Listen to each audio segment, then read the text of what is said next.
At that moment, she figured out what actually happened, and because of that, she hesitated for a second. It isn't as if Anna just hesitated because she's a vagina.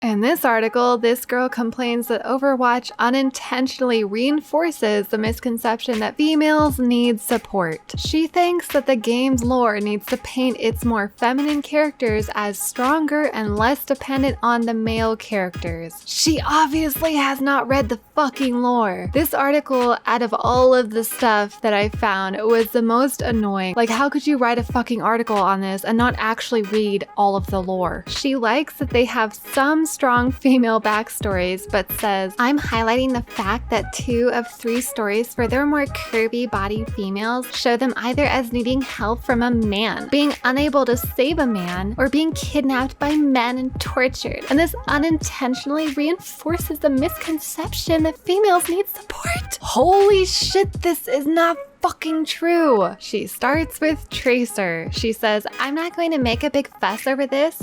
The guy saved the girl, yet she's doing exactly that. She even points out that Alejandra, a fucking child, was saved by Soldier, as if that's wrong just because it's a girl. Are you fucking kidding me? Feminists or people that complain about these things will never be pleased. I'm sure most of them would still be upset if Alejandra were a boy instead of a girl. She uses Winston saving Tracer as a point to her argument that men save women, but women save no one. She even titles this section, Tracer, the monkey saves the girl, again. She's upset that Tracer fails to protect Tekhartha from Widowmaker in the animation alive. This is fucking perfect. Widowmaker is a female and Tracer is a female, both strong and amazing fighters. If Tracer had succeeded, then she would complain that Widowmaker failed, since she's a woman as well. One female succeeded and the other one failed. I don't know how that translates to her as sexism. Widowmaker even takes out a bunch of the males on the rooftops without even shooting them. After complaining about men saving women, she again says,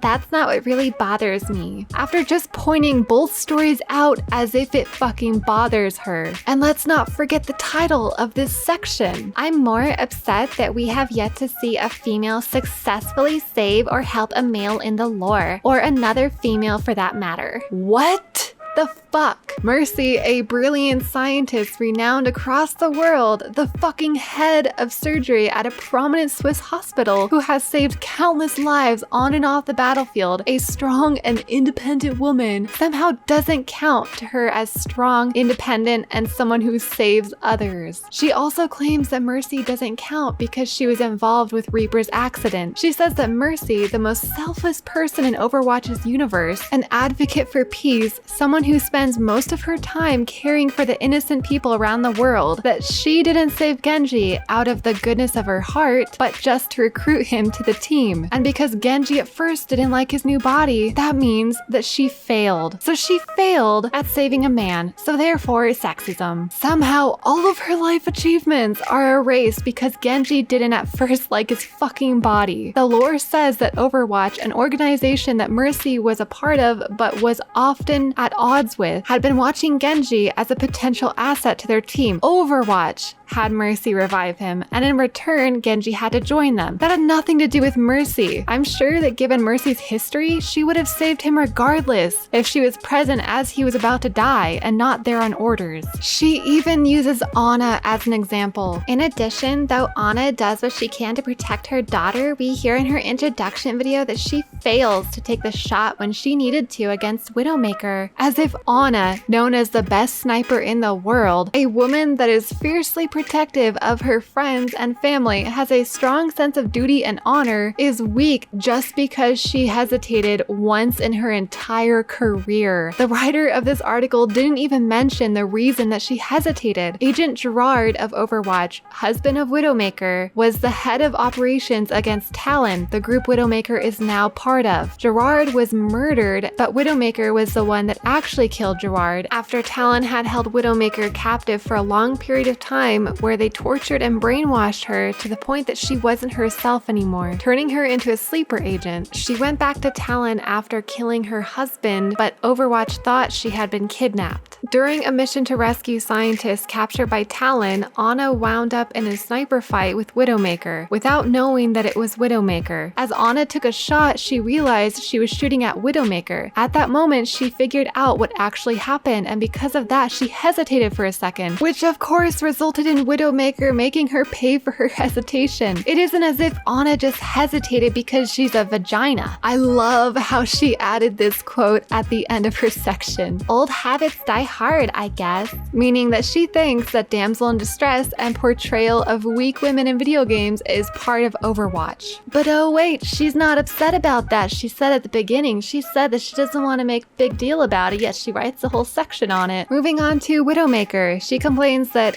I get that they were looking to add another bad guy and I don't have a problem with it being a female villain, but I feel like they could have crafted one with a stronger motive than simply, I was brainwashed. Once again, she didn't read the fucking lore. Widowmaker was kidnapped by the Talon and held hostage for a long time. They put her through an intense program of reconditioning. They broke her will, suppressed her personality, and reprogrammed her as a sleeper agent. She was eventually found by Overwatch, where they returned her to her normal life. She then followed out her orders to kill her husband. She went through intense reconditioning, probably involving torture, to the point that she now has no emotion, and her heart slowed down to the point that her skin stays blue because of how cold-blooded she is now. This in no way means that she's a weak female. She even later states that Widowmaker is dependent and vulnerable. We see brainwashing in many different stories where typically men are completely brainwashed. It even happens in real life. This isn't a gender issue, and it doesn't make them weak. She then complains about the situation where many people, including pro Overwatch players, didn't believe that this 17-year-old girl with 64 hours played as Zarya could be that amazing. She turns this into something it wasn't. Thousands of players have been cheating. I've faced some cheaters myself, and it isn't unreasonable to think that she could have been cheating. It happens all the fucking time. She thinks that all of this was because this Zarya main was a girl. So of course she puts up a vagina shield once again. That isn't true, but of course if you disagree or doubt a female online, it automatically means you're sexist. If the Zarya main was a boy, people would still think he's cheating. In conclusion, she says, while I in no way support their actions or doubts, I cannot help but feel they simply came to the belief that she was cheating because they struggled to look past the stereotypes and could not imagine a strong female. I cannot help but feel that Overwatch has unintentionally continued to reinforce their views, so somehow Overwatch is sexist and she has no examples to prove her point. I'm hopeful that the future female additions will help to break this trend and show strength and independence as more feminine traits.